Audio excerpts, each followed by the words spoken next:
It's my feel-good breakfast show. She is undoubtedly the definition of style and grace and has been commanding her space since she stepped into the role of Miss South Africa in January. Sasha-Lee Olivier is so much more than just a beauty queen. She has successfully used her platform as Miss South Africa to educate and inform women from all walks of life to push boundaries and live life fearlessly. We catch up with Sasha-Lee to find out what life has been like in lockdown. Welcome to the show. How are you? Thank you so much for having me. I'm doing great. How are you? I'm good. Thank you so much for taking the time. You know what? The last time we had you on the show, you were preparing for Miss World in London. And since then, you've been very busy with your Miss South Africa duties. How have you been doing since, the national lockdown and since this entire journey? You know, with regards to lockdown, I think we all went into this with a positive mindset. For us, it was initially 21 days to a better South Africa, a South Africa where people cared more about who was in it as opposed to what we could get economically. You know, people cared more for the things that were more important. But right now, I think, like everyone, it has been testing, but I think in the larger scheme of things, looking at the opportunity cost being the lives of people, we've just all done our part to stay at home and try and flatten the curve. Talking about staying at home, you're obviously on quarantine by yourself, but recently stepped out to celebrate International Nurses Day alongside the Gauteng Health Department officials. Take me through it. Why was celebrating this day so important to you? For me, it was, wow. I think that moment just brings me to this quote by Rumi. Don't you know yet? It is your light that lights the world. And not that it wasn't relevant because it was a candle lighting ceremony. It's because I feel like nurses have been the guiding force, like the candle, you know, through what seems to be one of the darkest, most testing times for South Africa. And moments like these, they require true leadership. It's not about, you know, the recognition, it's about the responsibility to serve. So having the opportunity to honor people that are so selfless in this regard, it was really one for the books for me.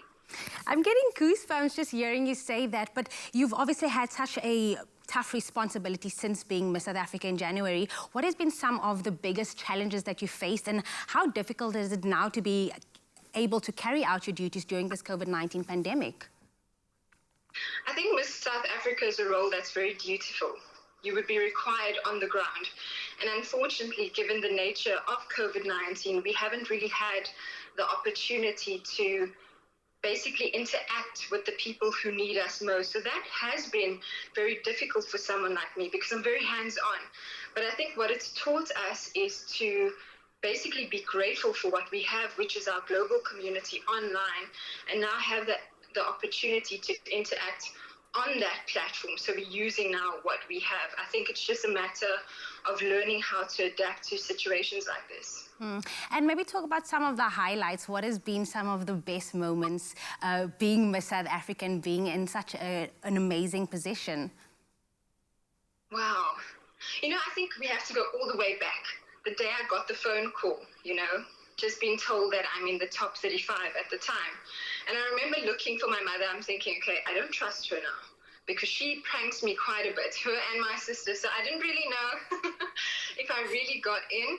But I mean, from then, having gotten this opportunity now to going to Miss World, being one of 6 countries to partake in the Oxford debate, wow, it's been so many incredible experiences. I think even in the top 16 as a finalist, you know, having the opportunity to go in the skid pad and drive some sports cars, on a surface level, for me, that was really cool. I think all of the years of watching the Fast and the Furious came into play. Because, you know, I took the skills I learned, obviously, and brought them out into the track. So that was great. And then just now having the opportunity to liberate so many people, not only with the story I carry, but with all the work that I've been doing. So it's been all around such a crazy, amazing experience that I'm yet to find the words to describe. We absolutely love it. But as we know, applications for Miss South Africa 2020 are open. If you were to look back, is there any words of motivation you could give to all these applicants that is now wanting to take this step and follow in your footsteps? You know, I think for now you require thorough understanding of who you are and what you stand for, a vision for what you'd like to achieve, and obviously the courage to pursue it. You know, a lot of them ask us, how do you know when you're ready? Well, the truth is, honestly, you don't. You honestly don't know when you're ready to take on something like this, because you never feel like you're ready. And I think back then, I had just submitted my entry form, and my main concern was like, wow, on the final night, am I going to know the answer to the question? And my mother's like, you just submitted your form. You didn't even get through yet. Why are you putting the cart before the horse? So I think it's a matter of trusting that you will know the answer when you need to. And I think, you know, not a lot of people know this, but when we go back to the Oxford debate at Miss World, I had auditioned for it, and initially I never made it, so I wasn't informed that I had made it through. And on our way to Oxford, like everyone else, I was living my best life, taking selfies, not preparing for the debate at all. The girls were sitting there with their books, preparing for the debate. And when we got to Oxford, I was just taken aback by the fact that, you know, this is the same housing for Harry Potter, you know? And we're walking around and we're doing all of these things. And they come to me 5 minutes before, and I send Badner a message, and I'm like, I can't help but feel bummed. You know, I had one job. I had one job just to get into this debate, and I didn't. 5 minutes before, they come to me and they're like, South Africa, are you ready? 5 minutes, guys, 5 minutes. What is life even?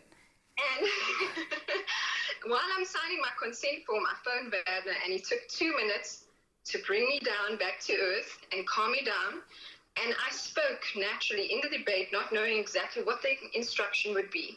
And I think it just comes with a level of trust and knowing that you're very much a co-creator in this space. You know, there's a higher purpose for everything. And I think it's up to the universe in that moment to carry you through that. And you just need to remember that, you know, the universe, or whatever you call it, will never bless who you pretend to be. So it's just a matter of showing up.